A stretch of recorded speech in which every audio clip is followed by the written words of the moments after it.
It's Friday, July 7th, 2023.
Start out with our show segment.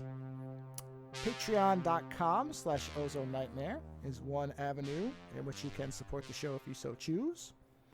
You can also go over to the show homepage and you will see a row of rounded squares. I finally got it right on the first time because I thought about it 8 times before I said it. Squares, not rectangles. Squares that you can click on. They do different things. One looks like a fat little book with a bookmark on it. If you click that, that brings you over to Lando's Amazon author page so you can buy books. There's one with a skull that takes you to my artwork, or maybe my link tree, one or the other, I don't remember. But either way, you'll get where you need to go. And then there's one that has the PayPal logo, and that lets you donate using a PayPal link if you are so inclined. Also, my link tree is in every one of the show notes, which has all kinds of stuff. And actually I understand why people like these so much because they are very dynamic. It's one link that I can constantly update and not have to refresh the name all the times. Even though I did buy another domain name. I think it's joeesposito.xyz because I just thought that sounded neat. I haven't done anything with it yet, so it won't work, but I will eventually. How many domains do you think you own at this point? Oh, well, I can tell you. Hold on. I've probably got a dozen because... You know what? That's better than I thought it was going to be. Well, because I've got... I think there's theozonenightmare.com, ozonenightmare.com, ozonelatenight.com, meatfreeradius.com. So that's 4. There's another one. There's the one I just got, and I know there's one more. So maybe it's 6. So maybe it's only like 6 or 7. No, because when I buy the funny ones, I let them expire. I don't usually keep them unless they're really useful. Which, honestly, they're generally not. They're more of gags type of thing. So I don't keep them for too long. Also, code Ozone, Ozone, as far as I know, still works for 2 months free of Libsyn, I think. And we got a message until Twitter destroys itself, which it will now. I mean, he's really fucked it now. But we did get a message. Yeah, well, yeah. Well, we'll talk about Twitter. Yeah. The message is from Aaron Doherty, who I interviewed as part of the Len Kabaczynski episode, as a supporter of ours on Patreon. Which, thank you, Aaron. Where we were talking about, and she said she really enjoyed the augmented reality stuff because we really, quote, thought about this. My response to that was, I rarely really think about anything, but thank you anyway. So, thank you very much, Aaron. But yeah, Twitter's fucked. So... Wait, what augmented reality thing? The headset. We were talking about Vision Pro. Remember you were asking me about the Apple headset? Oh, the Apple thing. Mm-hmm. Yeah. I would love to tell you that I hadn't thought about it. But, yeah, I didn't either. I did think about it. Like, I don't prep for this show. Let's be very clear. Yeah.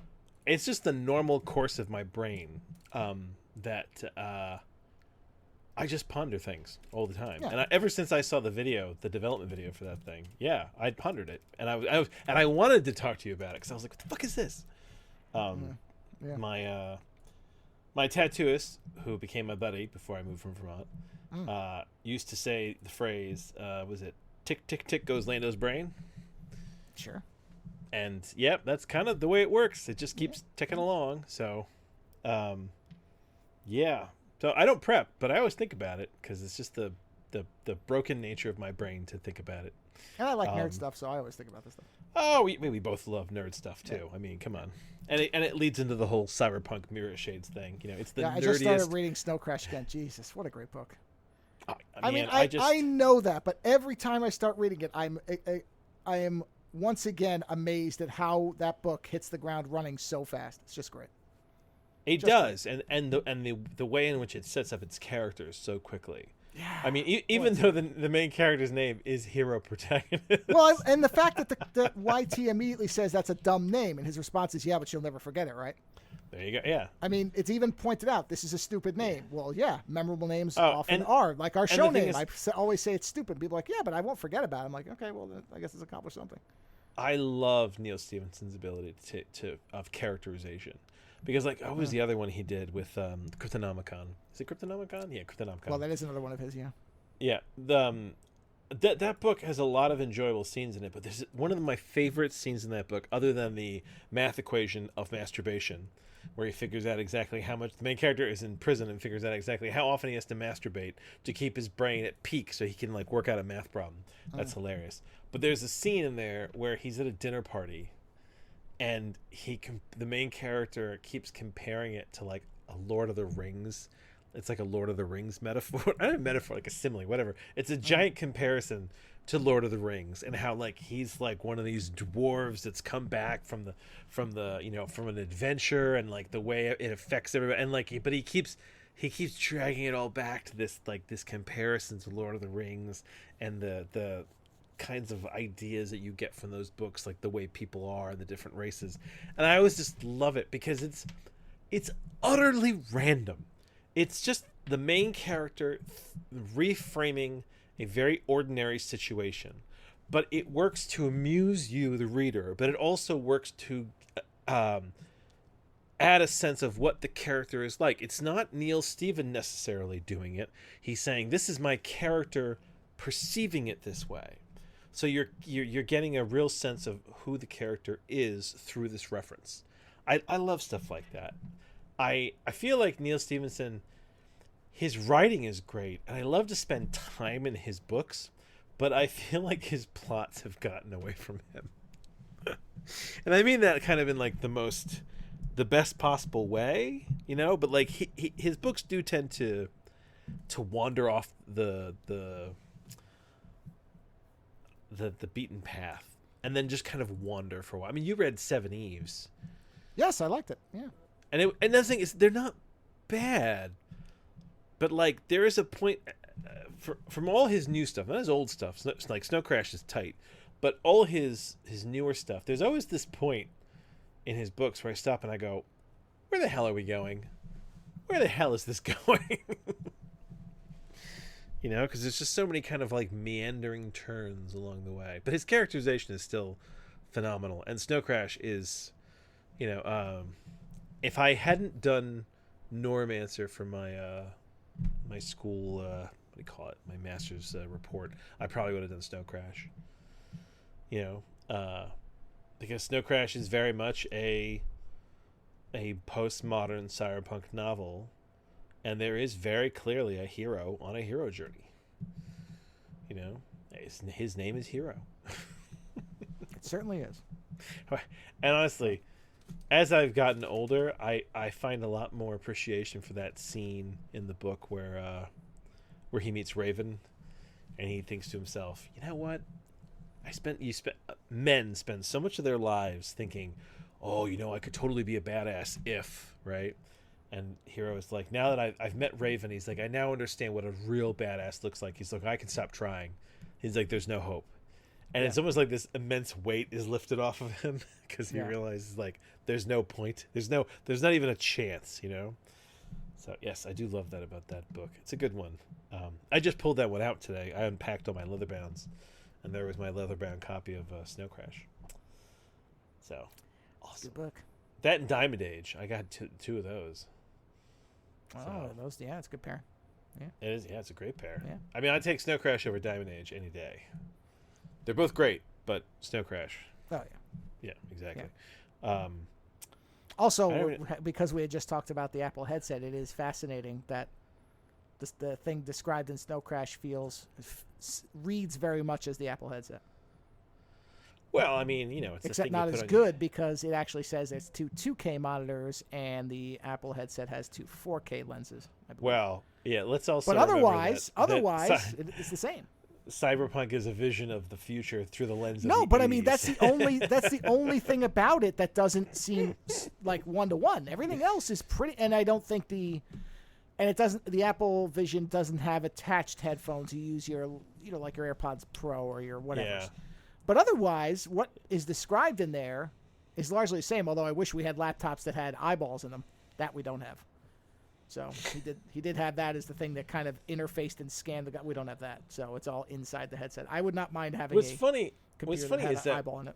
What's his name? What's the name of the asshole who runs Facebook? Oh, Mark Zuckerberg. What Zuckerberg really wanted when he made I don't know, we'd call it Facebook Space, whatever the hell it was.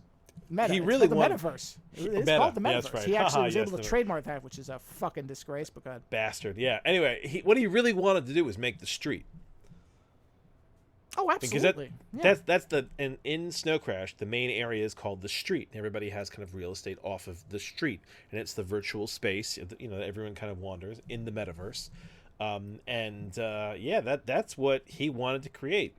What's funny is that he missed the part about how he needed the technology to make it worth going to.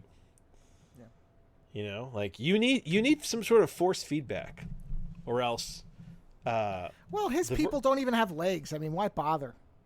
Yeah, but as I'm saying, like to make a virtual space that people really want to go to, there needs to be some force feedback. They don't need to be human. Like this is the thing. Here's another problem. Yeah. They don't ever really get. Well, actually, I guess they do. They explain.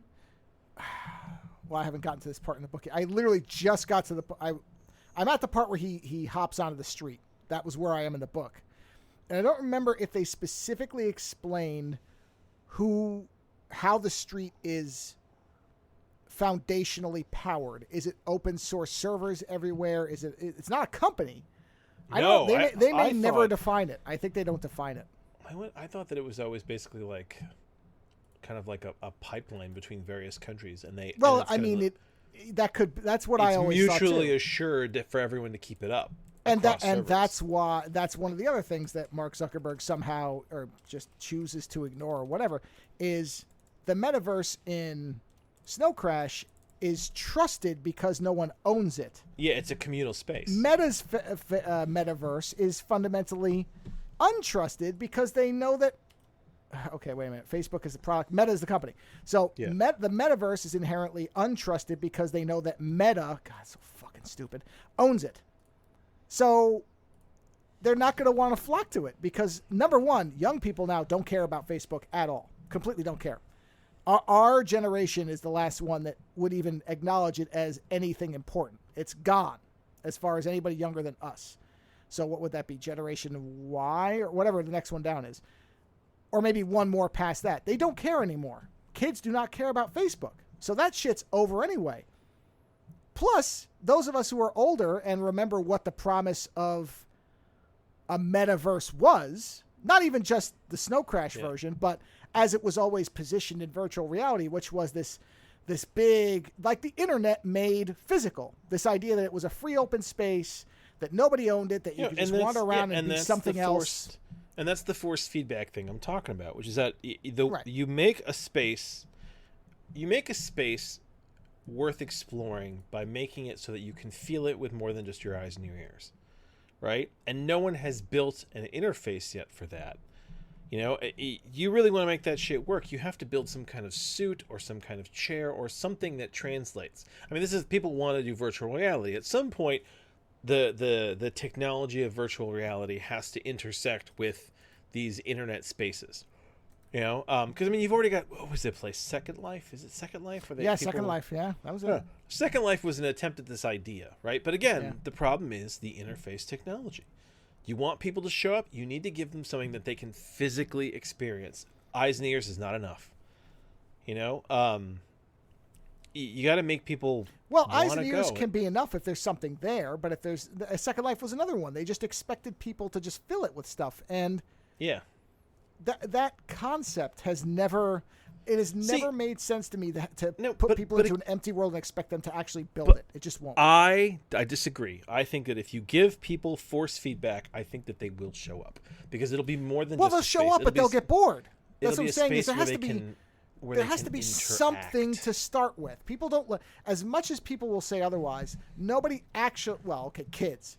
When Listen, you're an if- adult, you love the idea of a sandbox that's got nothing in it. As an adult, you want something there to Well, start you with. you want buildings, you want Yeah, structures, even you want Minecraft. sunsets. Minecraft, when you play it, is not a flat plane. No, You don't there's go a into it; world. it's a flat plane and like build stuff. Yeah. No, But the there's whole all kinds of idea hills, is that- trees, animals, all the Yeah. rest of it. I'm sticking with the whole force feedback thing because if you have if you have an empty space, but you have an empty space where people can actually interact with each other, where you can feel theoretically the touch of another person, not in reality, but like it creates a force feedback on your suit or something that you're wearing on your body, right? Suddenly, it's far more interesting, and we don't need to get all porny because I know porn is where it goes, where it becomes paying a service to fucking jerk you off. But I'm sure somebody will fucking figure that out already. But just the idea of interacting with people, and even like it's gonna sound so like lame, but even the idea of being able to virtually hold hands with another person, to feel like somebody is hugging you in some kind of strange way. I think that is what a lot of this technology is missing. Is to feel the connection through the internet. Right now we can just see it. Right now we can just hear it. But if you could physically feel it with your body, it's a different effect altogether. The things that you feel from the, it's gonna sound like again very porny, but let's keep it clean. The things that you feel below the neck, I think, will profoundly change the way you experience these environments. And if you can physically interact with people, like you can actually feel their presence, I think people will be far more interested in spending time there, because otherwise you get that thing where you and I play video games for like let's say 3 hours, right? You start to lose touch with your body. Like you're so focused, like you and I become so focused on that screen becomes your world, and you're moving around, you're doing stuff, and you lose track of your body, and then you get back and you're like, oh God, you're stiff. But otherwise, you're not using your body, you're just kind of there interacting with the game, and because it's just from the neck up, you need a narrative to draw you forward. But I think that once people can actually physically interact, and you can interact with an environment, I think it becomes more likely that people will want to build. Jesus Christ, people build in Fallout 76. Well, but there again, what I'm saying is, short of what you're talking about, you can have it be successful without full body immersion, but then there has to be something there already present for you to interact with. Because you're right, after a while you will forget, you'll fill in the rest. But if you just put people on a blank plane, especially the metaverse version with no legs, which is that's immersion breaking. If you put people on a blank plane with nothing to do, they'll fixate on the fact of the deficits. You put them into Fallout 76 with something, even a Minecraft thing where it's empty, but there's exploration.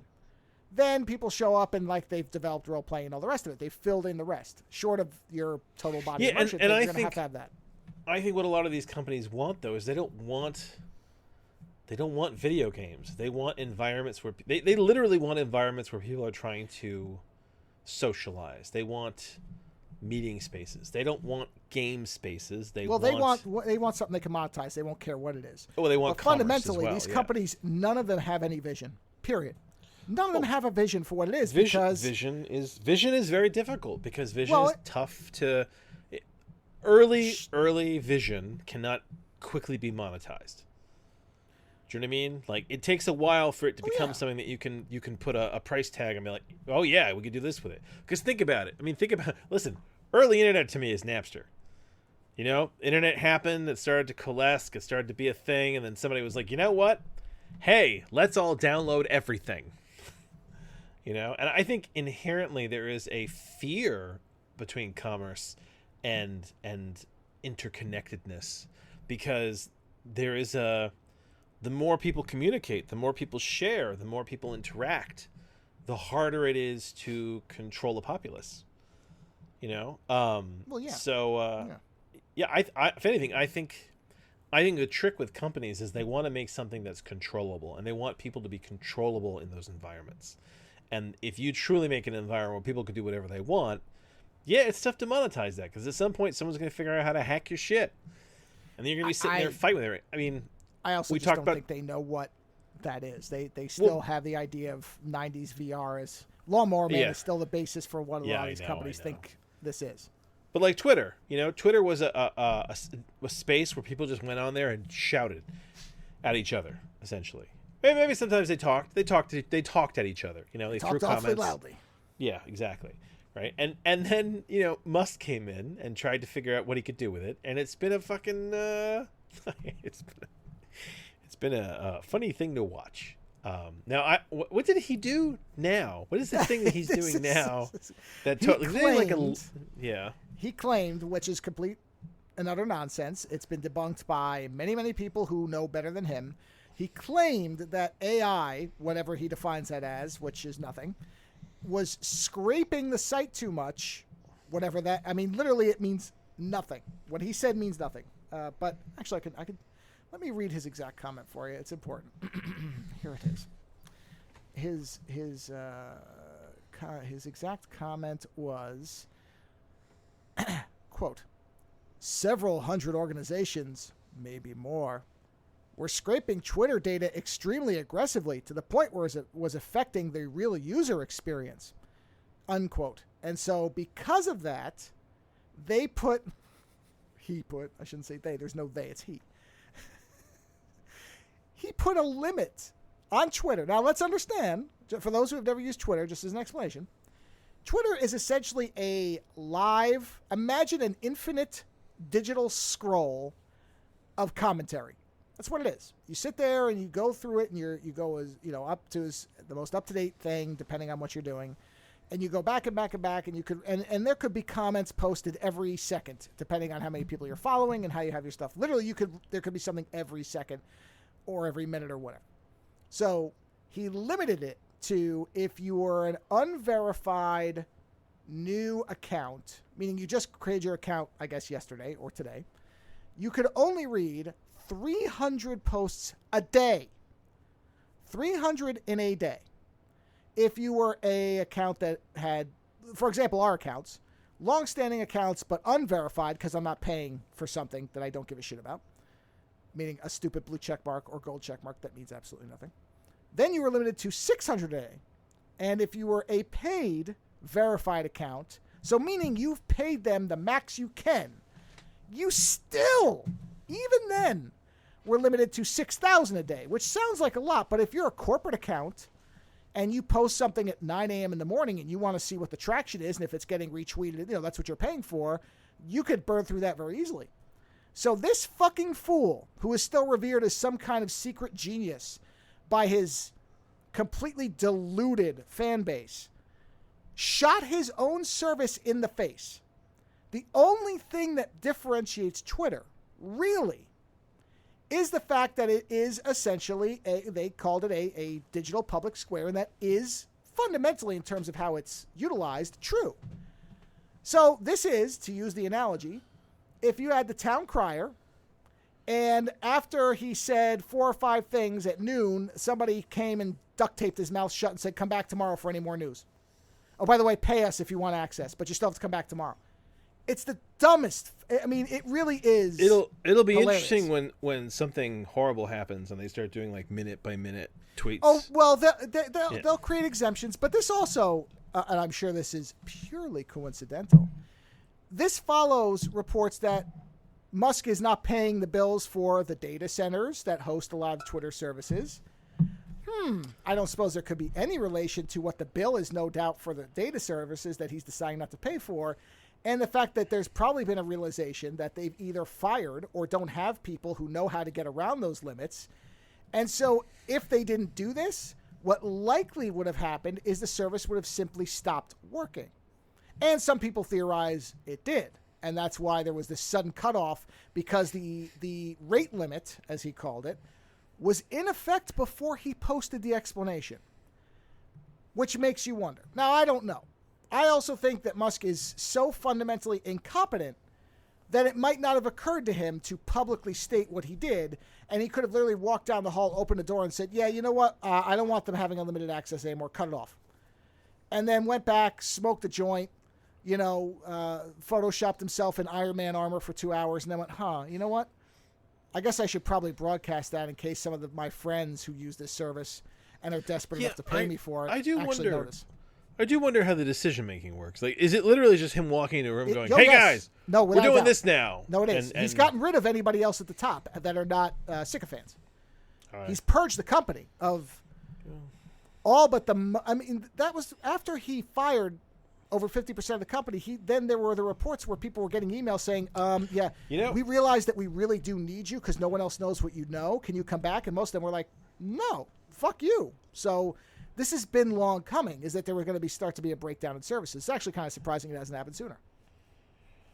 Well, you know what? This is a great experiment in to what degree does someone have to burn something for people to actually jump ship? Well, and here was a side effect of it. The biggest logical competitor to Twitter, which is a service called Blue Sky, which is essentially, I'm on it.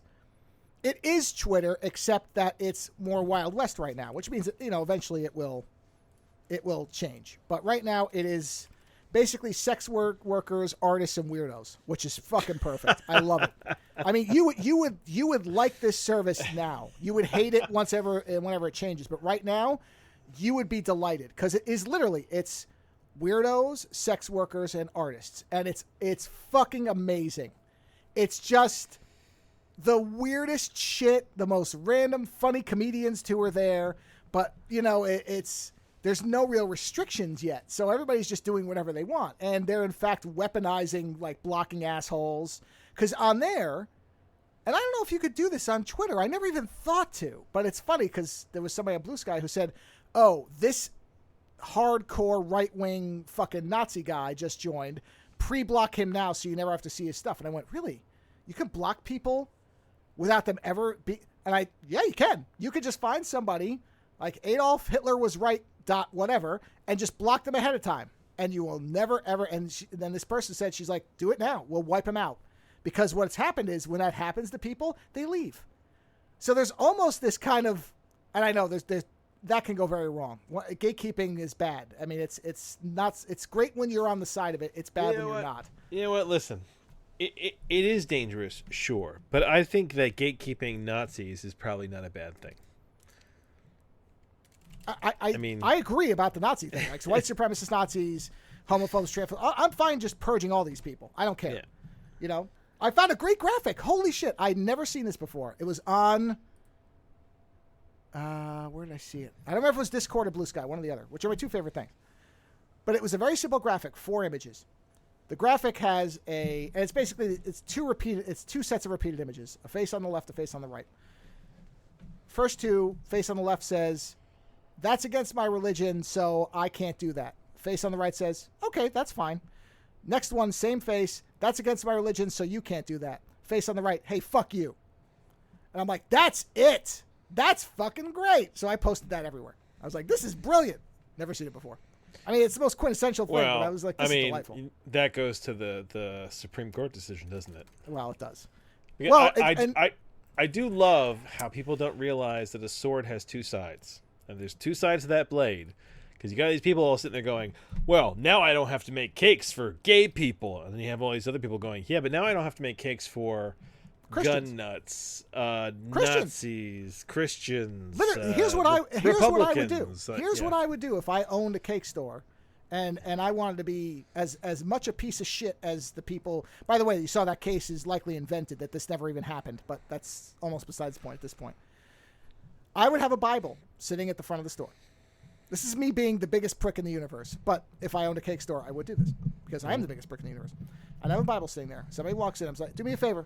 Put your hand on that and swear that you are not a Christian. Now, anybody who isn't, like me, would put my hand on it and say, I am not a Christian. I'd be like, what would you like, sir? Or madam?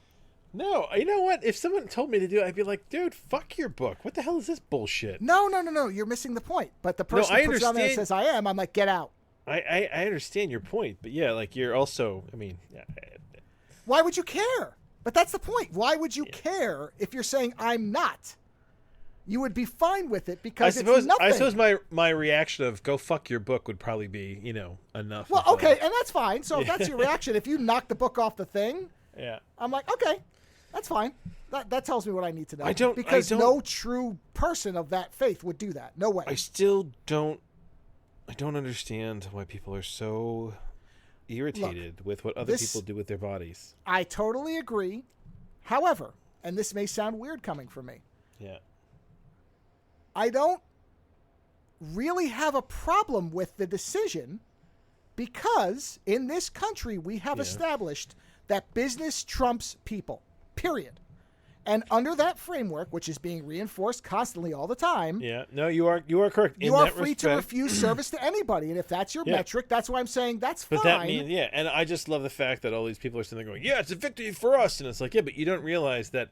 Wait till all the cases of Christians being like, they wouldn't make a cake for my, communion. Yes. I've said this for a long time. Everybody's fine with it until it becomes something that it's somebody they don't agree with. Then this is what I loved about not the Satanists. What are they called? Are they called the Satanists? What is that group called? The Church of Satan? The Church of Satan, yes. I love the Church of Satan because they take every religious case and then they turn it into fucking hilarity where it's like, hey, we want to have a religious club at the school. There's a Christian club. Can we have a Satan club? And the school's like, no, you can't. And then they are like, wait a minute, religious rights. And then the school has to sit there and go, oh, shit. And it's like, yeah, guys, that's the thing. It's like, you want to let religion into the school? You got to let all of them in. The Satanists and the Christians. You know what? I have to ask Coop this. He's a Church of Satan guy. The one thing I've never understood about Church of Satan, because I love them, don't get me wrong, but their whole thing is... Isn't the saying, do what thou will is the whole of the law or something like that? That's something that's associated. I've heard that many times associated with Church of Satan. Don't get into their belief systems. I just like to watch them fuck with the politics. No, myself. But I hear that said a lot. And I'm like, well, does that mean you could just murder people? It can't, right? I mean, they wouldn't be okay with murder. Because that's how that phrase sounds to me is you can do anything. That's anarchy, isn't it? Okay, hold on. Yeah? I honestly don't know. I'm asking. No. I have no idea myself, but I'm just saying theoretically based on that system, right? Yeah. Yeah, you could kill somebody. You could kill somebody, and as long as you get away with it. Because in Christianity, thou shalt not kill. That's one of the rules, right? With Satanism, if that's not a rule, if you do what thou will, as long as you don't get caught or punished for it, I suppose it's okay, isn't it? Okay, you know what? I should have known. I should have searched for it first. Of course, there is somebody who's asked the exact question, the same way I'm asking it. Yeah. And somebody answered and said, in layman's terms, the vital caveat to the phrase is the difference between do what thou wilt, which apparently is the actual saying, and do what you want. Your will is governed by love, respect for yourself, and for the sovereignty of every other individual's will. Ah, there you go. If it is not, then it is no longer in accordance with the law. Okay, that makes sense. It's in the fine print. I'm glad that somebody said that because I dig the Church of Satan idea, which is just kind of like, man, be who you want to be as long as you're... Because I always thought that the way it was phrased was as long as you're not hurting anybody else. Well, that makes sense then. That's what I always thought. And that's the thing to remember, too. Like, I think a lot of people, when they hear Church of Satan, they just assume that it's like, devil actual worshiping. Satanists. Yeah, the classic Satanist. It's that's a different Church of Satan. Right. Yes. There's a huge bit of that. If you watch Silicon Valley, there's a Church of Satanist who is the funniest character by far on the show, and he explains a lot of that. But he says that "do thou as thou wilt" thing, and that's where I always went, yeah, but what is that? Now I understand the differential. I mean, I think they should explain that more clearly because I think a lot of people would do what I did and went. So you can just like burn down somebody's house and be like, whatever, do as I will, the whole law. You don't want that. I mean, clearly they don't want that either, because that would be disrespecting somebody else's sovereignty. Well, okay, so it makes sense. That's okay. I should have known to look, because of course somebody else. Of course, I'm not the only idiot in the world who's thought that. So, You know what? I want you to think of it like this: you can kill someone. You can. You could do it, and then you will be prosecuted and you will be punished for it. Right, but it still wouldn't be in accordance with the law, which is the second part of the phrase. No, but honestly, theoretically, if you then allow yourself to be imprisoned and go through the judicial system and the prison system and come out the other end, right? Aren't you? That's weird. It's not respecting the sovereignty of another living being. No, it's definitely it's not. But I'm just thinking unless somebody about says, "Please kill me," and you do it. I'm just like in the realm euthanasia. In the realm of government, like if you do the wrong thing, but then you pay your dues for it. You go to prison and and then you come out the other end. I mean, this is the line you see in movies all the time where people are like, I went to prison, I paid my dues. I was sentenced to this long, and paid now my I'm out. debt to society. I paid my debt to society. That's right. Right? I mean, I agree. Wilt Yeah. versus want. I've been reading a lot of philosophy lately. Yeah. So, there's a lot of question of the what you should and should not do, and what is worth doing, and all that stuff. Sure. But yeah, I think the Church of Satan shouldn't call itself the Church of Satan. I think they should call themselves something else, because they don't actually worship Satan, and I think it gives them a bad rap. They do, but because they're hedonists to some extent. Well, they are, but their definition of Satan is not a horned being necessarily, but Satan is the concept. Okay. So it says members do not believe that Satan literally exists and do not worship him. Instead, Satan is viewed as a positive archetype, embracing the Hebrew root of the word Satan as adversary, who represents pride, carnality, and enlightenment. Wow, that's a fucking combo. Holy shit. Yeah, that's fascinating. Yeah, I dig these people. I have to say, I've thought about this, and I'm like, yeah, but I don't want to belong to any religion. But if I was going to pick one, this would be it. Well, this is weird, because, they don't actually believe in him, right? Not Satan as a being. They believe in it as a... It's almost, but then it's almost like Buddhism at that. I mean, yes, no, it's not Buddhism, but in the fact that it's more of a philosophical belief system. Yeah. Even though Buddhism does I know what have you mean. weird You're magical correct. elements. Yes, you're right. Because they don't have any magical elements. It's not like they have special rituals and. No, I don't think so. Not so honestly, I wonder if the Church of Satan is really just could be considered a philosophical system. Yeah, I guess it could. It's the irony is it's an atheist religion. That's what it's referred to as, which I guess it could be because there's no God involved. So it is in fact a religion with no deity involved. Yeah, it's fascinating. It's really interesting. Can you have a religion, truly a religion with no deity though? I wonder. I guess it depends on what you define as a religion. Yeah. What is religion? Okay, here let's see. It's definitely a belief system.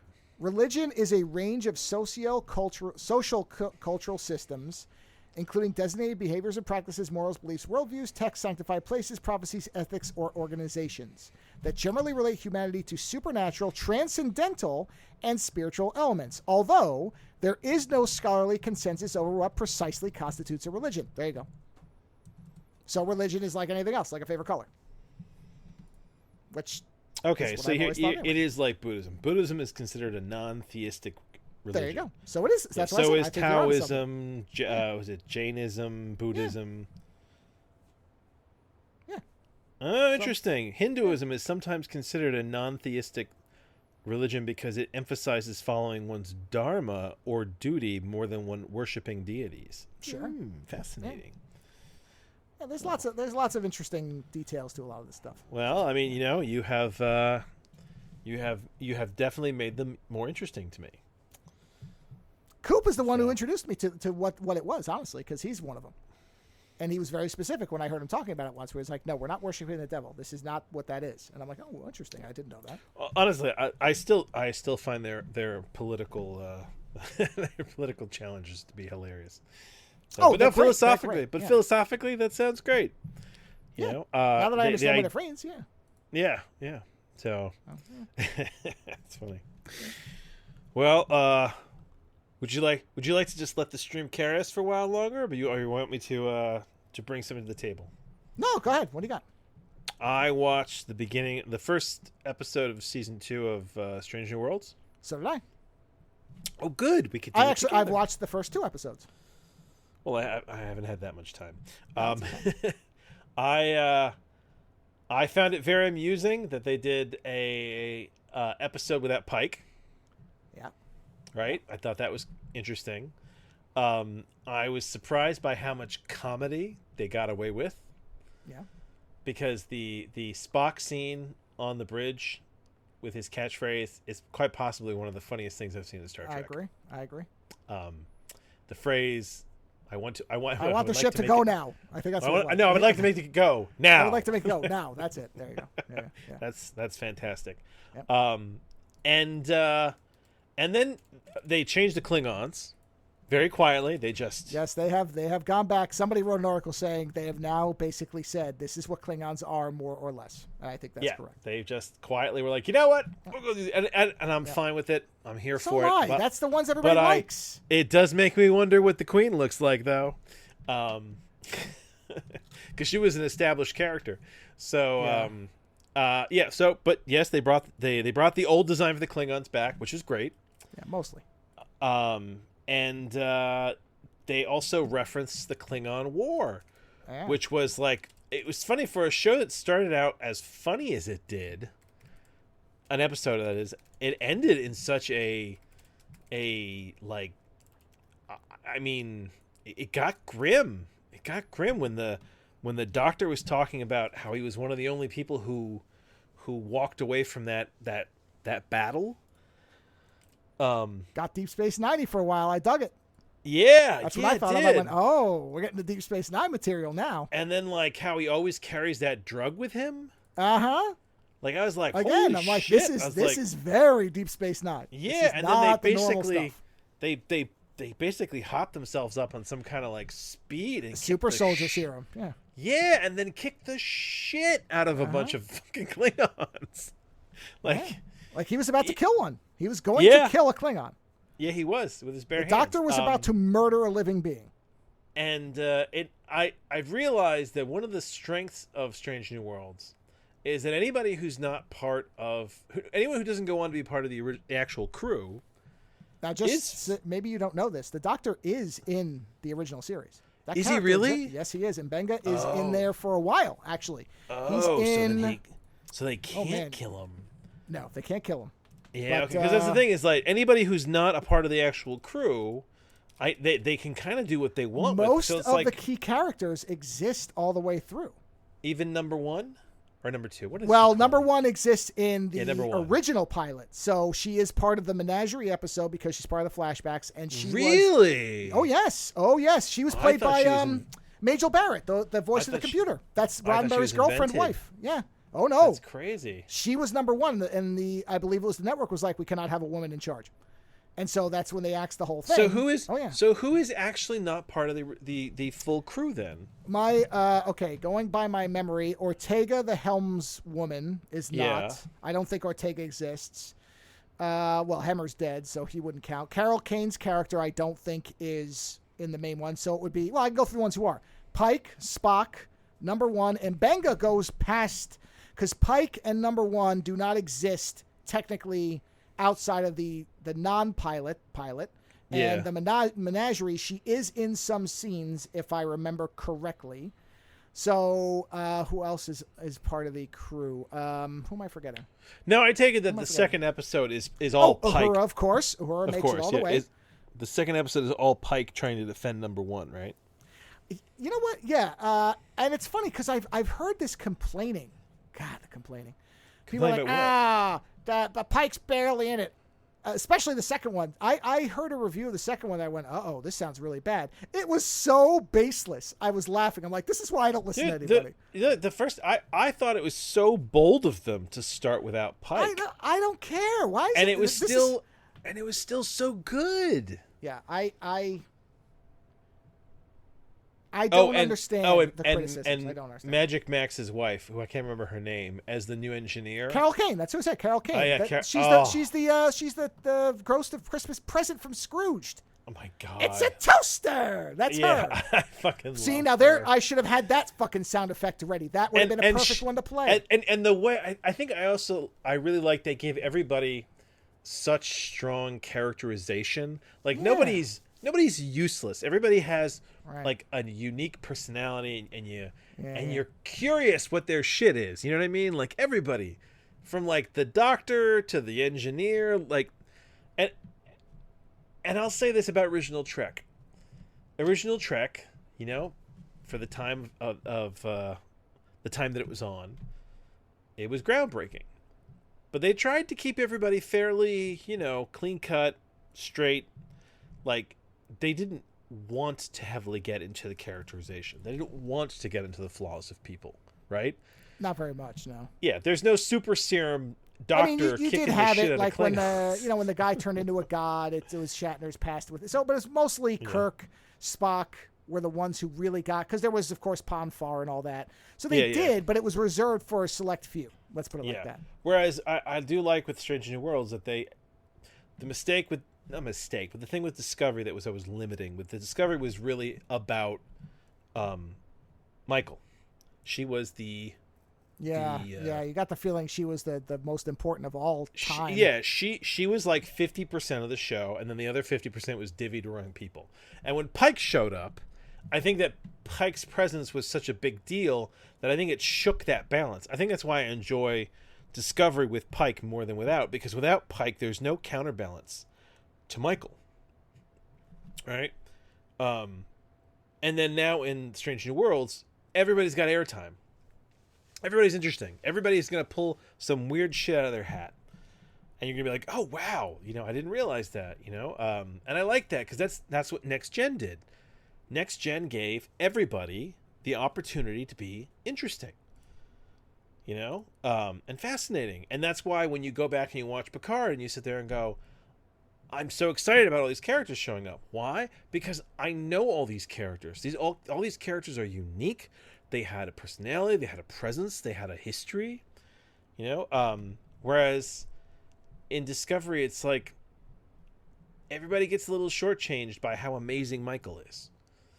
Yeah, you know. And if anything, and what's sad is I would love the Discovery crew to have something more like a Strange New Worlds. You know. And from what I've read, it's still the Michael show, even once Pike leaves. Well, it's going to end, so it won't matter. Well, it's I know that. ending after the next season, so whatever, they'll wrap it up. What I'm saying is I like the crew. I wish they did more with them. No, I agree. I completely agree. So what was the complaint then about... Oh, man. You know what? Here's what it is. I'll cut out all the specifics and just get to this. People just want what they're used to from before. They don't want anything to change. It's the same thing we've talked about. There are people who just want Star Trek to always be Next Gen or TOS or what. That's always what it comes down to, is people who are like, the original series had it right. Oh, Next Generation had it right. And there's no room for anything else. There really isn't. When you get down to the core, the complaints were just nothing. So did people actually not like the Captain Spock episode?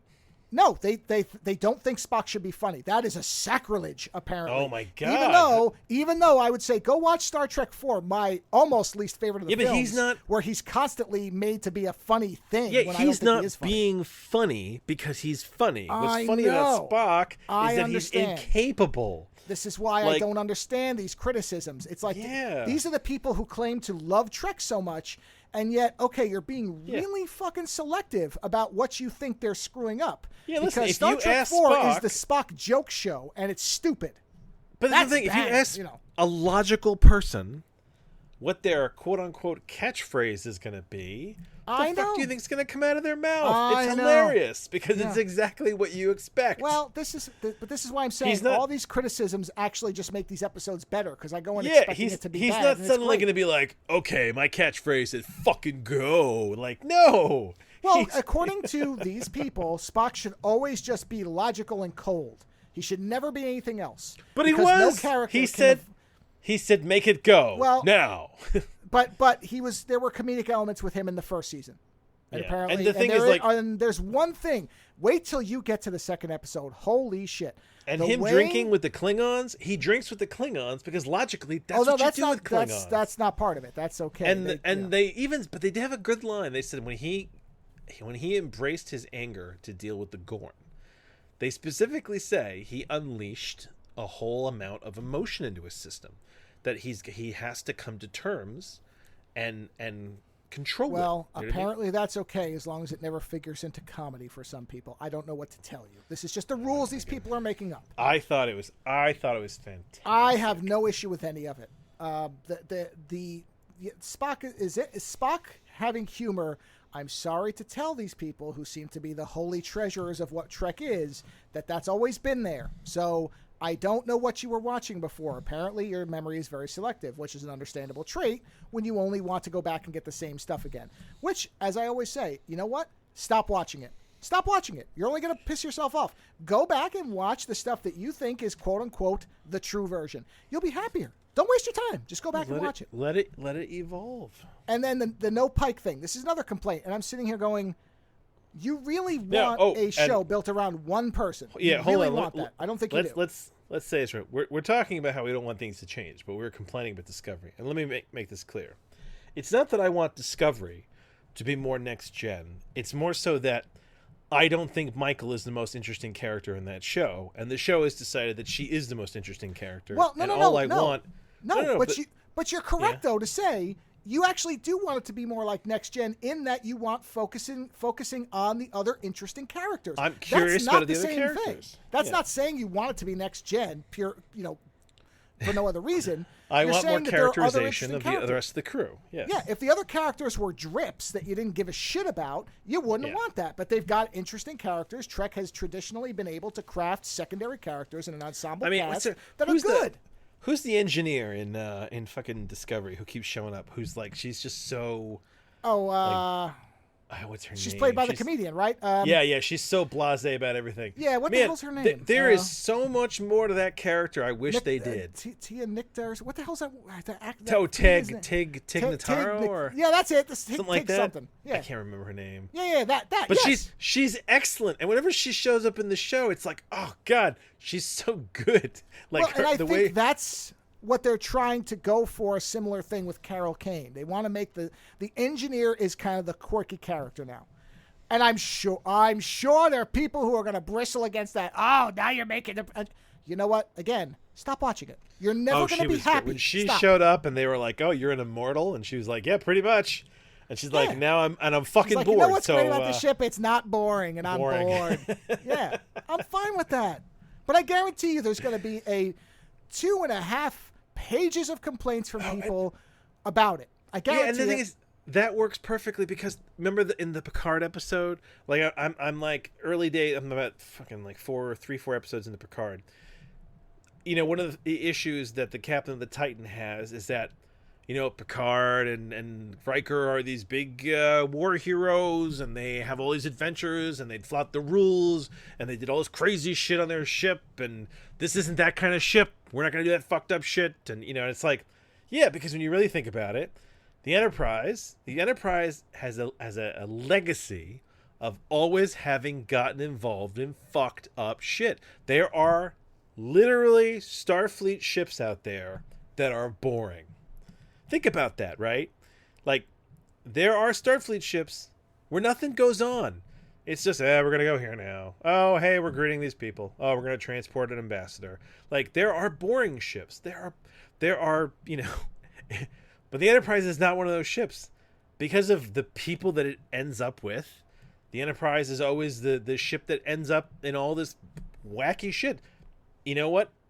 They had a different show called Discovery, and an Enterprise still wandered its way onto that show because wacky shit was going on. I love that idea that that it's just a weird ship, and anybody who pays attention for long enough, like say a fucking immortal, is going to sit there and go, the Enterprise sure gets into a lot of shit. I want to be on that ship. So no, so then tell me about the second one, since people are annoyed. Well, the second, okay.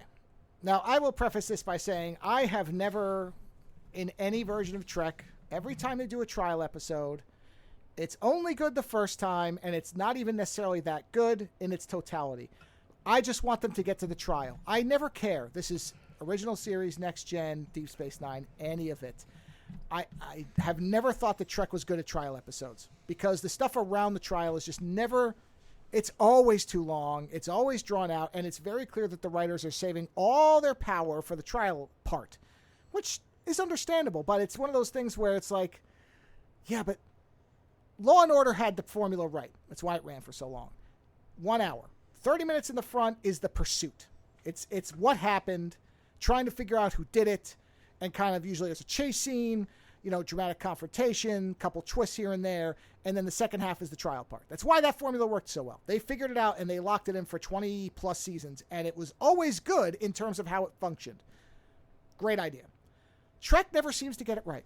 It's always too long in the part before the trial episode. It's always, very dry, and, it's not bad, but it's stuff where I literally could just skip past to the trial part. Even Measure of a Man, which in any next-gen fans' top 10 to top 5 list, it's likely there, if it's not always there. The Data episode where they want to take them apart. In the middle of a season that is uniformly almost awful. That is a shining beacon of an episode. Even that one. As soon as the guy shows up and says, "Oh, hey, Data, how you doing?" Yeah, of course he's going to want to take him apart. It's like, okay, let's get to the thing with the trial, man. Get to the part where Riker has got to prosecute him. Like, that's the interesting bit. And it's a small segment of the episode. So it's a trial episode. By default, I don't enjoy Trek trial episodes. So that, along with the bad reviews that I had heard, which were completely off base, I just went and I'm like, okay, I'm just going to have to kind of get through this one. So they're putting number 1 on trial for being genetically altered. Right? Which makes sense because eugenics wars, Khan, all that, all factors in. And Pike has to go to a planet and convince an old friend of number 1's to come and defend her. And, it's, as Trek often is, an analog for, in this case, probably trans rights, but you could make it racism, you could make it sexism, it could make it whateverism. As always. This one is probably trans rights because that's the current thing. But, again, you can slot any injustice you want in here, but they keep talking about how the fact that just because someone has changed themselves, being they're different. Still, it's always it's always the same thing. Well, but different. It is, but they talk a lot about just because you've made yourself into something else that shouldn't contain. So it feels like it's and that's again for people who are like, oh, they're injecting politics into my Trek. Fucking shut up. They Go always back. have. That's the what first I'm saying. black-white kiss on TV. And the episode with the half-white, half-black guys. That's what do you think that is? That's not subtle writing, everybody. They were painted half-black, half-white. Star Trek has always pushed the envelope. I know, and that's why when I keep hearing the same old bullshit, it's woke politics. Okay, stop watching it and go back and watch it. It was always woke politics. It was a future where everybody got along. But this is why. That's what pissed everybody off, whether they realized it or not. That's what pissed everybody off about the first 2 seasons of Picard. Because it was a Starfleet where everything was fucked up. And everyone was like, that's not our Starfleet. However, this is the one proper way to frame the criticism, if this is in fact what you actually mean. And a lot of times I don't think it is.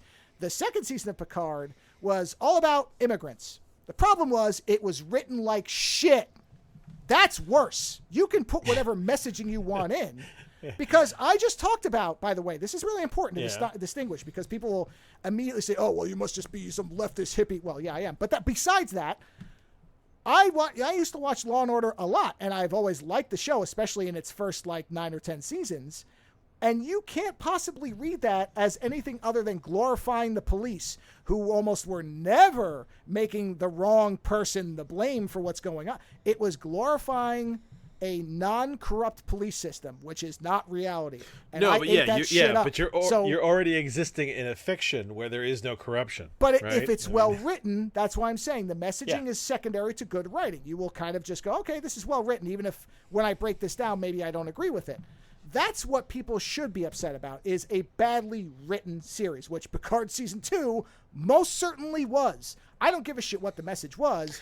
It was written like fucking garbage. Yeah, and if they write if they do another season with 7 and 9 as the captain, I'm all for it. And they write it well, fucking hell, let's go. Right. No, I agree.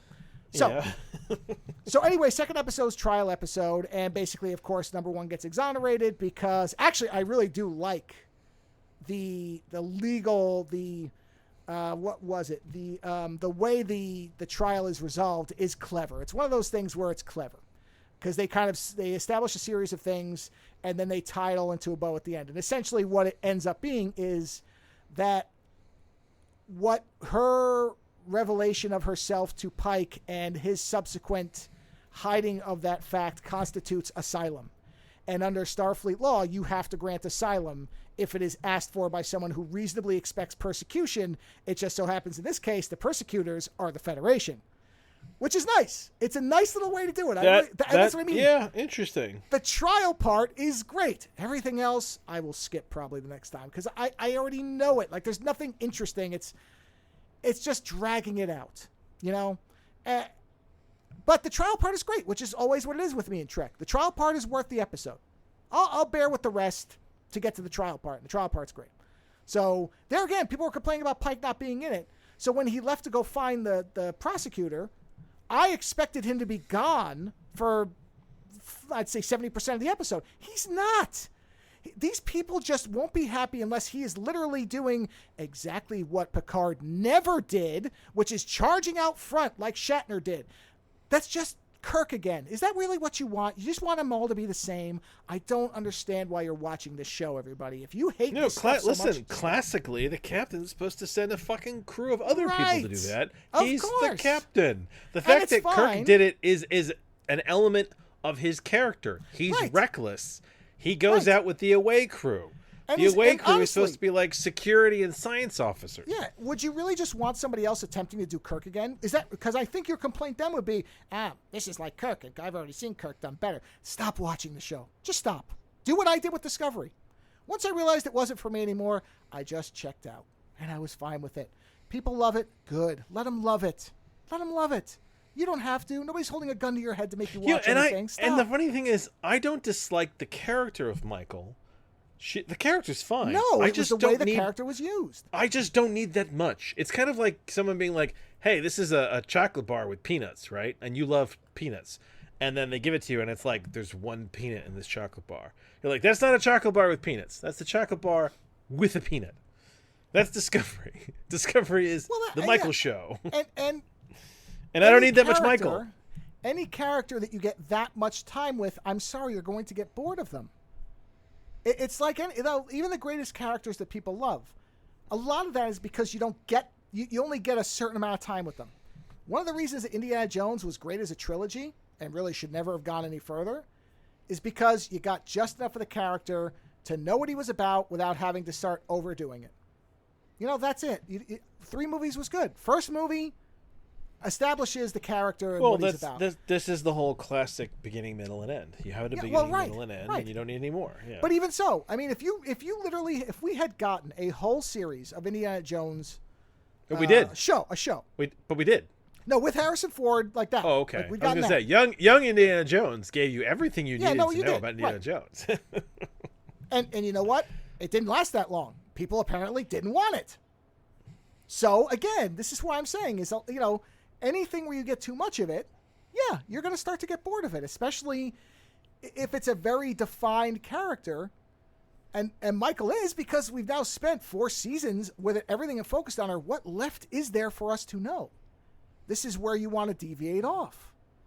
So again, I'm glad that they're not all Pike episodes, because I like knowing what the other characters are, and I can use a little break from Pike. Then when he comes back, I'm like, hey, look, Pike's back. And usually he's gone because he's doing a pikey thing. What's funny is that I was really curious to see. I haven't watched the 3rd episode, so I'm curious to find out if there's any kind of Pike reaction to what happened without him. You know, as far as them stealing the ship. Yeah. Well, they get into that because he's back on the ship in the second one. No, he doesn't. Oh, okay. You know, he says something about. I think I'm trying to remember if it was something along the lines of, "Well, that's probably what I would have done." So you know, someday you'll be a great captain, or something like that. You know, some type of thing. He doesn't care. They didn't break the ship. But I will say this: the ship design of the Klingon copy in the 1st episode. Yeah. There was a brief moment when that thing surfaced that I was like, "Is that an Excelsior?" Yeah. No, it's not. And I was like, it isn't. Fuck. No. I need some Excelsior. No, the Titan is what they've based is from the Excelsior. That's where you can see it. The Titan has that. The Titan has the Excelsior body. But it's not. I want the Excelsior. Look, I want a Sulu series with Excelsior. I still want it. It's too bad George Takei never got a chance to do it. I'll still take it with somebody else. I know. But you know what? Somebody else can do it. I'm fine with recasting. It's okay. Well, They they did it listen. with Kirk, and it's fine. They've recast everybody else, so That's we what might I'm as well saying. go with it. So I would be fine with an Excelsior series. And this is the thing. You know what? We don't need to deep fake actors. Just recast them. It's okay. No, I agree. You know, Yeah. honestly, they should. Yeah. When I found out, even though, listen, I don't have problems with the Luke Skywalker deep fake. It works as long as you're using it. Hamill said the same thing. Recast it already. Yeah. But when they said that they might bring in, was it? The Winter Soldier. What's his name? Sebastian Stan. Sebastian Stan. That's it. Yeah. When they said they might have him come on and have him be like, because that was the rumor. I was like, you know what? Sebastian Shaw is the head of the Reavers. Sorry, everybody. Mixed my X-Men in there. Yeah, Sebastian Stan. He'd be a great Luke Skywalker. Sure he would. Then you could do a ton of new shit. Yes, I agree. Go by all means. You know, yeah, nobody would care. You know, my son is watching. So my son got into Bad Batch, right? Mm-hmm. So he watched all the Bad Batch, and then he got into like all the Filoni shows. So he watched all the Filoni shit. Sure. And he just got toward the end of Rebels, and he saw the old clones. So like Rex was shit was there. Oh yeah, sure. And he asked me. He goes, "Is Rex in any of the movies?" And I was like, "Well, you know, there's a rumor that he's in Return of the Jedi." And he was like, "What?" And I showed him the picture of the guy in Return of the Jedi, who even Filoni has joked around that maybe that's Rex. Yeah. And like, I gotta say, I don't know if Filoni did it on purpose, but that guy looks a lot like the character, the old version of Rex. Could be. And it's very amusing that, yeah, of course you would want an old Special Forces clone to be on your special mission to the moons of Endor. You know what I mean?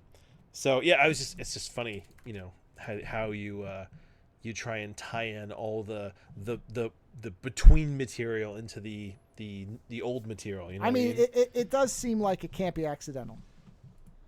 No, it looks. I mean, if you look at the final. Honestly, why would Filoni not do that? Why would he not be like, you know what? Nobody cares. It ties him into the big picture. Yeah, especially since at one point that guy, the bearded guy, he dresses up like a clone, like a speed trooper. What do you call this guy? Scout trooper.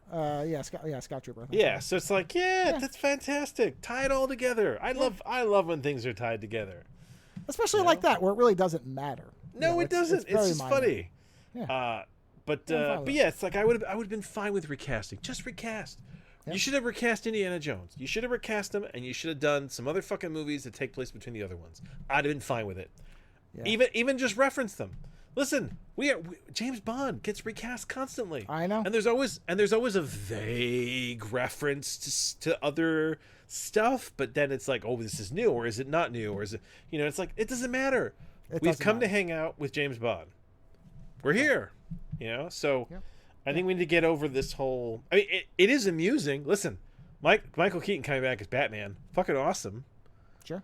And I have read that he's probably one of the best parts of that movie. I've read he is the best part of that movie. Well, there you go. But that doesn't mean that I can't have other Batmans. There are lots of other Batmans. Right, of course. We've had tons. You know. So. Yeah. Well, I mean, the movie ends with George Clooney, so. Oh man, when I read that, I laughed my ass off. That's funny. Because. It's funny because the fact they got George Clooney to come back for that, because he's always referred to Batman being one of the biggest mistakes he's ever made. But of course, as a joke, he'd be in for it. Sure. It's great. I mean, it's not going anywhere. Like that movie is essentially a dead terminal, isn't it? As far as I understand, yeah. Even though I read that the Supergirl was quite good. Yep. Too bad. Nobody cares. Too bad. Yeah. Oh, well. Isn't there some sort of giant thing going on with the CG for that movie? Like how it... Yeah, apparently it's bad, and they're trying to say it's intentionally bad. Who cares? Oh, okay. It's not like the CG has been good in any of the other ones, really. You know, my kids were asking me about Man of Steel had a sea of flying dildos, so whatever. All right, so my kids asked me why certain movies that they enjoy have really bad special effects. And I was trying to explain to them. I was like, listen, guys. I was like, there was a time where you could only do so much with special effects. And there was a time where there was no special effects. And I said, you know, if you go back to Shakespeare, there wasn't even a set. There were just costumes. And you had to envision it all through the language and the movements of the characters, right? And as time has gone on, they've tried harder and harder to create realistic, imaginary environments. I was like, and I find I get more enjoyment out of all this as long as I just let a lot of it go. Because think about it. Like, I know practical effects are more realistic and that they provide a physicality, right? But the movie business is all about the movie business. So if they can do it cheaper with CG, they will. If the writing is good, I will let a lot of special effects fuck-ups go. Because I know that the story is good. And as long as, like, I'm there, the story is good, I'm there for the story, then it's like, yeah, I'll suspend my disbelief. You know? I'll let the fact go. Like, this goes back to the Mark Hamill deepfake. No, it wasn't perfect. But I was fine with him showing up at the end of season 2 of Mandalorian and taking the kid. Now, they fucking backed that up as quickly as fucking possible, which is annoying. But I was fine with it because it worked in my context of the story. He showed up at the end. Yeah, he's around. You know, I'm okay if the special effects aren't great. Do I want them to be perfect? Sure. But I shoot myself in the foot by not going to see stuff just because the CG might be bad. Because there's plenty of movies we've watched that are low budget and the special effects are bad. And I know the thing is that we expect more because they have more money. But maybe at the end of the day, we should just expect the writing to be good. Just give me good writing, and you know what? I'll let the flaws go because the movie will be so good otherwise. You know, think about it. Can you think of movies that you really like where the special effects are awful, but the movies themselves are great? Oh, you know what? I do have a good example. Go ahead. Fucking, I love The Mummy too. Love it. Love that movie. But fucking the Scorpion King at the end is probably one of the worst CGs I have seen. And that doesn't detract from the fact that I adore that movie. It's fantastic. I mean, I can think of a ton. Even Batman. When the Joker falls, that animation is awful. Oh, yeah. It's like hand-drawn. Yeah, it's really bad. But you love the movie. RoboCop, when Dick Jones gets dropped, his arms are 8 feet long because it's stop motion and the puppet is terrible. Yeah, when go watch that scene again. And when Ironside falls in Total Recall, you can clearly see his the arms and the. Well, I mean, honestly, the facial models when the eyes are popping out do not look real at all. You know, one of the things I found out a while back. I love that there is a industry for amputee extras. Oh, absolutely, yes. So basically, well, that's the thing. The thing is, when the guy's arms get chopped off, they made a mask of the actor's face. Yeah. And put it on somebody with no arms and then tore the arms off. It's fake, and that's why that effect is so good. Yeah, and like people getting their legs cut off, and you're like, oh yeah, he's an amputee. I'm like, that is it's great. That would be we would consider that practical effects, right? That's the essence of practical effects there. I know, and the thing is, I love that. But at the end of the day, if the writing is good, I'll let a lot of the effects go. Absolutely. So. I mean, come on. Do you think that those 50s movies with the stop-motion dinosaurs, and anybody believe that stuff was real? Well, come on. All the Sinbad movies, all the Hercules movies. Nobody cared because the story was good. No, because you were like, yes, right. Hercules is going to kick the shit out of some stuff. Yeah. Yes. Yeah. Well, I really enjoy Strange New Worlds this new season. Season so far. I think it's great. I think the writing is enjoyable. It manages to be heavy and lighthearted all at once. And honestly, if there's going to be a war with the Gorn, dude, I am fucking curious. Because the Gorn episode is probably one of the most intense episodes of Star Trek in a while. It's very good. You know? Yeah. For all the intensity of Discovery, like that whole finale where they're fighting like 20 ships and drones. That's nothing. And like it went on for a while. Like after a while, you were like, "You guys have been destroyed for 2 episodes here." Yeah. Whereas that one Gorn episode, you're like, "There's like, Spock is having a meltdown, and everybody is like losing their minds, and and then they kill off one of the crew." Yeah. So, So that's all I got for this week. I've been trying to unpack all my shit. Sure. So I don't have I don't know, but I did discover one piece of technology that I want to mention because I happened on it by chance and I fucking adore it. Have you ever seen this nanoleaf stuff? Yes. It's like That's why I these told you. I LED said, "Oh yeah, I like those." When you Yeah, showed the me, so LED those panels. have been around for a while. Yeah. Yeah, great. you know what? I know I saw them at Home Depot, like the hardware store, 100 times. But I was like, in my new office, I was like, you know what? It's like I want to try something different, and I got a few of these panels. They're a little pricey. Let's get that up front. But I fucking love them, man. I put them on my wall. I'm looking at them right now, and I have them this like rainbow, like color shift where it's like slowly shifting through, and I'm just mesmerized. It's like watching cuttlefish swim by. I just want to mention them because they took a drab environment and made them very I don't know. It made me think of cyberpunk. It made me think of like neon signs, but like in a good way. Did you? This is gonna sound like a weird thing. You ever stayed in a hotel that was right next to a neon sign in a city? Yeah, I love it. It's the best thing. And you get that neon glow It's through the the best windows. thing. Yes. Having this on the wall is like that. It's like having the neon glow trying to come in through the wall. I love it. So I just wanted to mention that technology. Like I said, it's pricey, but it's a lot of fun. Especially if you're like me, where it's like you like to place things very specifically. I got the honeycomb pattern like all across the wall, slowly creeping. And apparently this company is going to be doing ceiling panels now of some kind.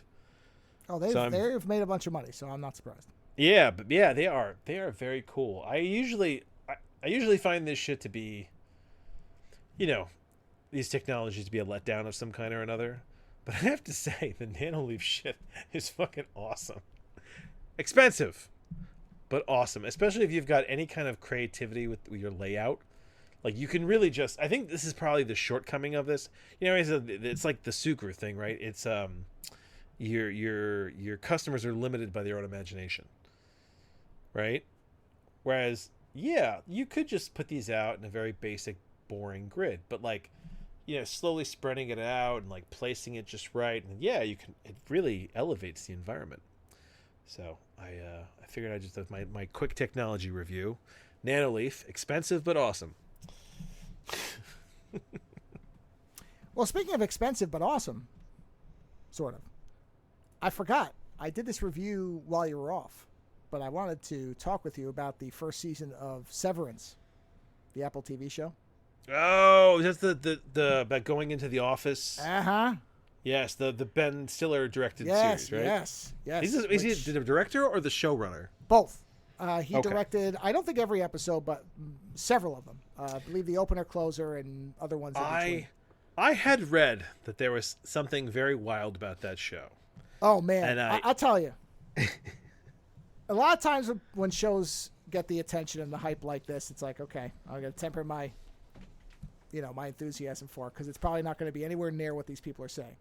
Especially with the Apple TV stuff, because that was an early one. I went, okay, this is because people really want Apple TV to be a thing. And I've read and seen some of their other stuff, and it's fine. It's not really great. You know what? I watched that show 3-0. Was it 3-0? No, what is that show about the Marine husband and brother who lose the sister? Yeah, wife? I don't remember, but you did say you liked that. I started to enjoy it, but I got about 3/4 of the way, and it just felt like it lost steam. Well, that's that, and like my experience with the Peripheral, like I'm like, oh, okay, Yeah. let's dial back the expectations. But Sam and I both, my wife watched it and at first, it seemed like might be a little too weird for her because it's got a little weirdo right in the first episode, and then we both came out of it and said, "Man, this is one of the best shows we've ever seen." Both of us thought it was absolutely stellar. And the whole thing about expensive but good. That show, man, they poured some money into it because it has beautiful visuals top to bottom. Just gorgeous to look at. Music is really good. The people are all really good. John Turturro's in it. Adam Scott's in it in a serious role when I'm mostly from comedy, and he's really good in it. I don't know who the woman is. I don't know. I'm not really familiar with her, but she's great too. And the other guy, the kind of portly fellow, I don't know what his name is, but I think he's a comedian of some kind, maybe normally in movies, but great too. But the whole thing is, I mean, it's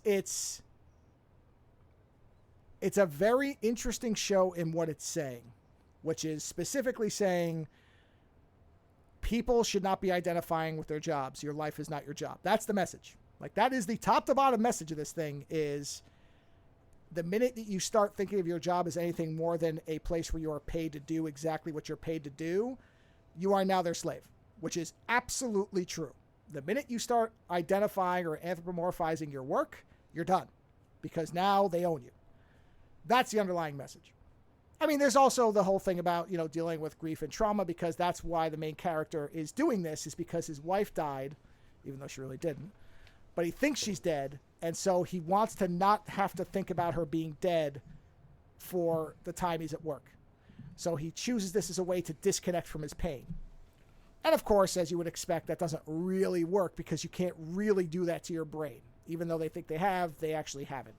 It is possible for you to be reintegrated, even though everybody says it can't. Your memories do bleed. There is something that goes on there. And so really it's just about these four main characters that work in this company that you have no idea what they're doing. And as it goes on, you find out that it's essentially it's like Jonestown, but as a company.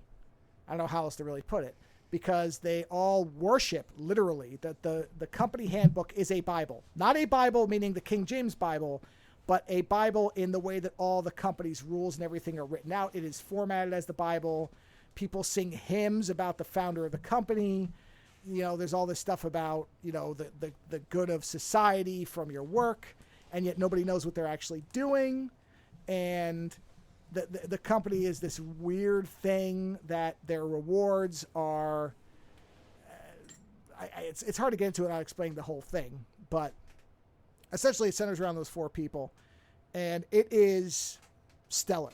I mean, it's just fantastic. The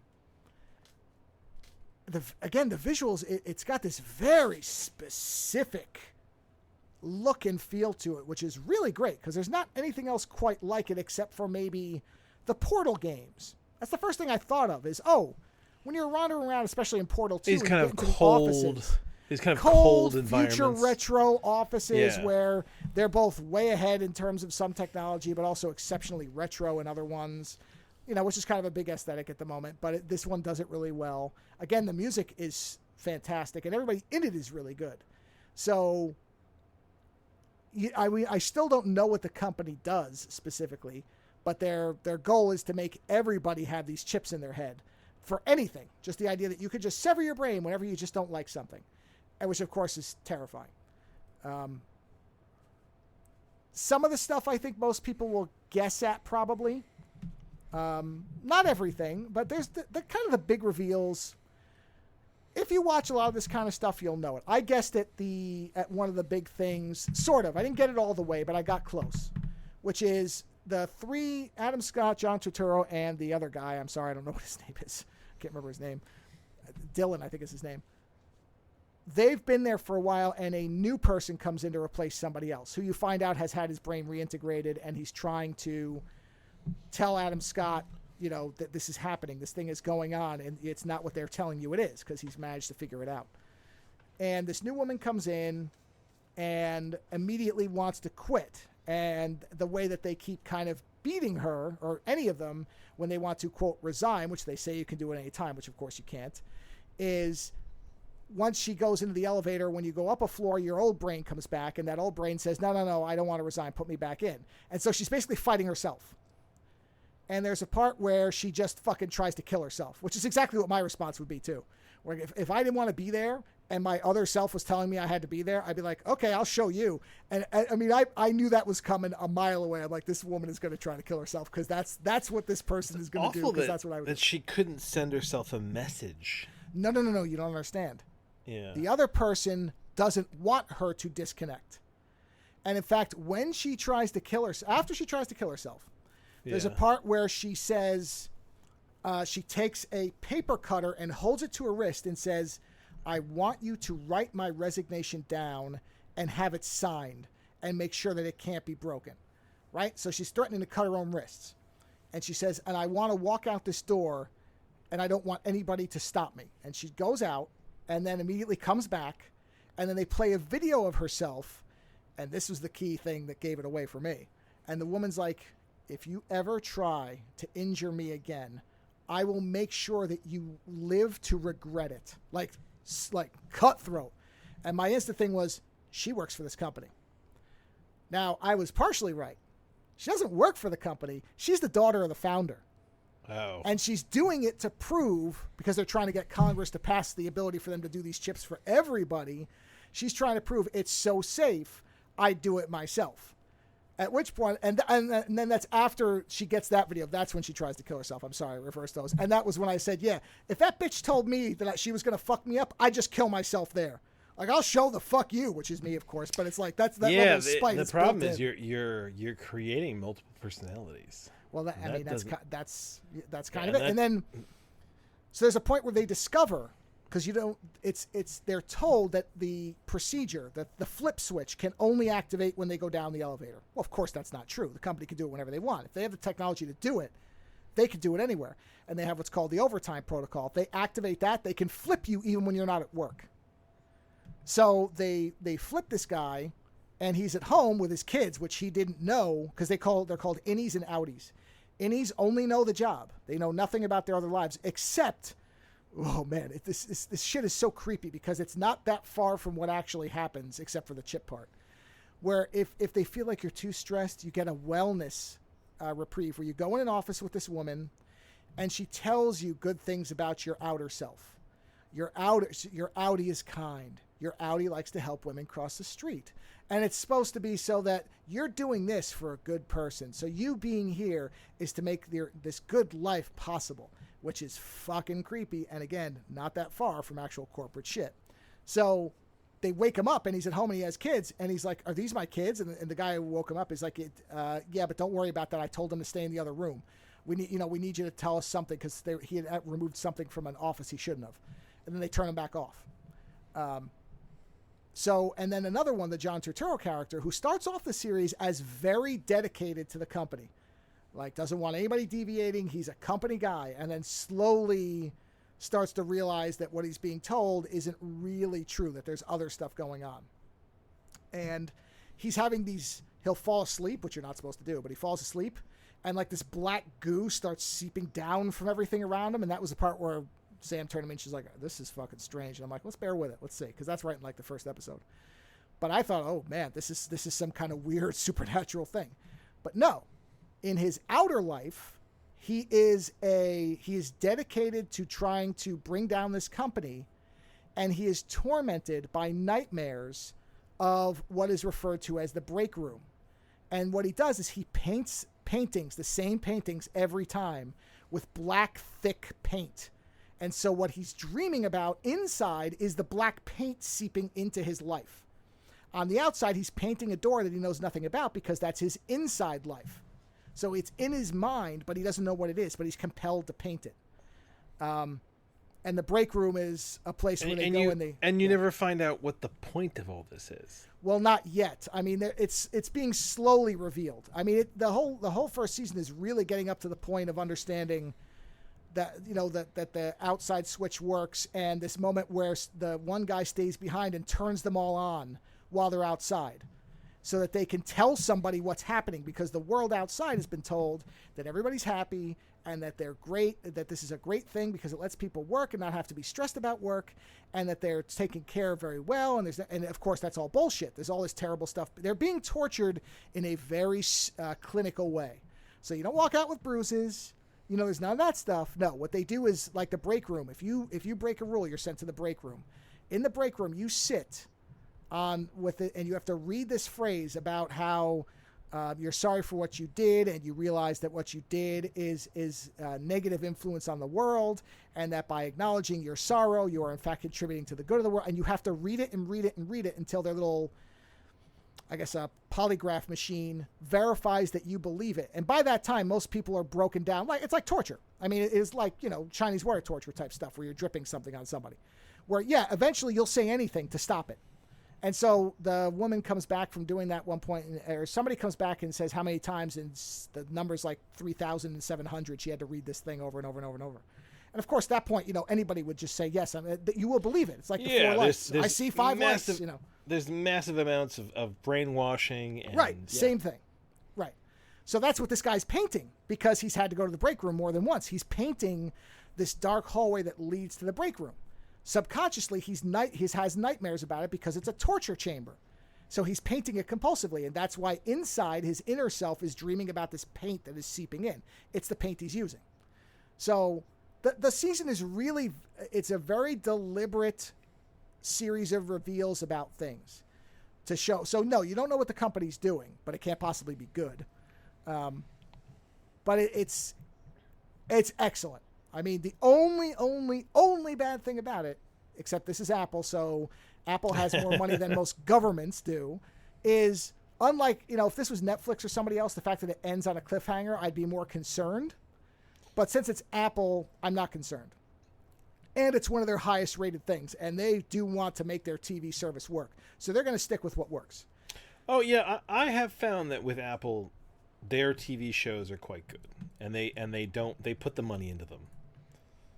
I found them to be mostly okay, but none of them that I really reacted to like this. When I say quite good, what I mean is that, like, production-wise, they're quite good. Oh, yeah, they look great. Writing can always go wrong, but production-wise, they always put the money in. Yeah, no, that's true. They're not going to shortchange their shit. That's what I'm saying. True, yeah. Well, Yeah, so that one is as good as people say. I've had an interest. I just haven't gotten around to it. Yeah, well, that's fine. I mean, look, the first season's been out for a while. We didn't get to it till literally while you were moving. So it's not as if we jumped right on it. And part of that was because, like I said, a lot of times when I hear this stuff, I'm like, yeah, okay. A lot of stuff that most people like, I generally find to be okay, but I never am all that enthusiastic about it, or generally am not. So I wasn't in any hurry.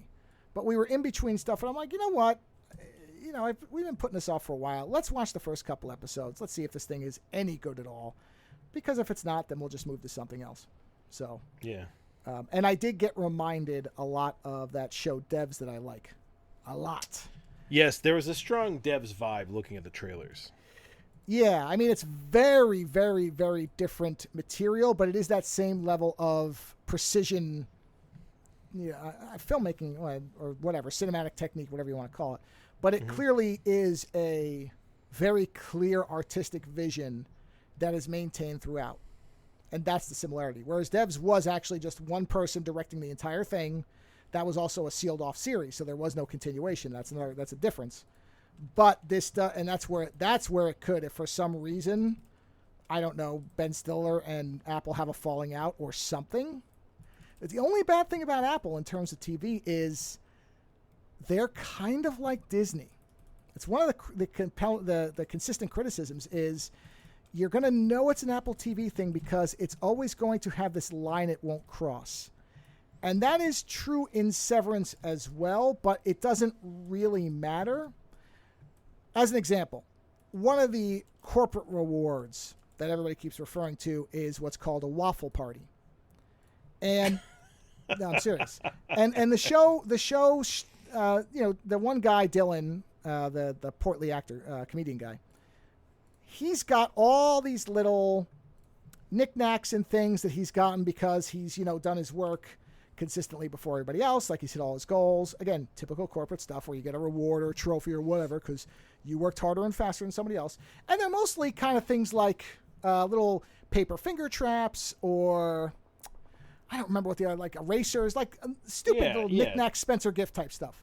Yeah, and he's gotten waffle parties before, so he gets a waffle party. And he does that as part of their plan. He's the one who stays behind and holds the overtime switches on. So the thing is that's why he wouldn't be expected to be in sight of everybody else because he's getting his special reward. And you see him get taken down he's holding a box and he's sent down into this house, which is a recreation of the founder's house from top to bottom, kind of like you would see it like historic Williamsburg or whatever, like Lincoln's house or whoever's house. And he goes in and there's literally a plate of waffles and he's eating them and there's words underneath. And the words say, now go to the founder's bed. And then there's a mask. So he puts the mask on, he lays in the bed, at which point all these people come out and they start basically doing a burlesque show. And what this clearly is going to become is an orgy. But they're not nude. They're all dressed in lingerie. Like, it will not cross a certain line. That's an Apple TV thing that I've read about all their stuff. There's a certain line that they won't cross. And you get that very clearly, because if this was HBO, they would all be completely nude top to bottom. No doubt about it. In this, they're all clothed, and then he basically leaves to go run to the overtime room so that they never actually have to get unclothed or show any type of sex, anything that might be a little too much for Apple. So that's the only thing. Again, it doesn't affect Severance, because there's never a point where you feel that restraint, really. The stuff that they're doing is so good it doesn't matter. But that is something I've noticed in their other shows, is that, they'll curse, but there's like a sanitary nature to it.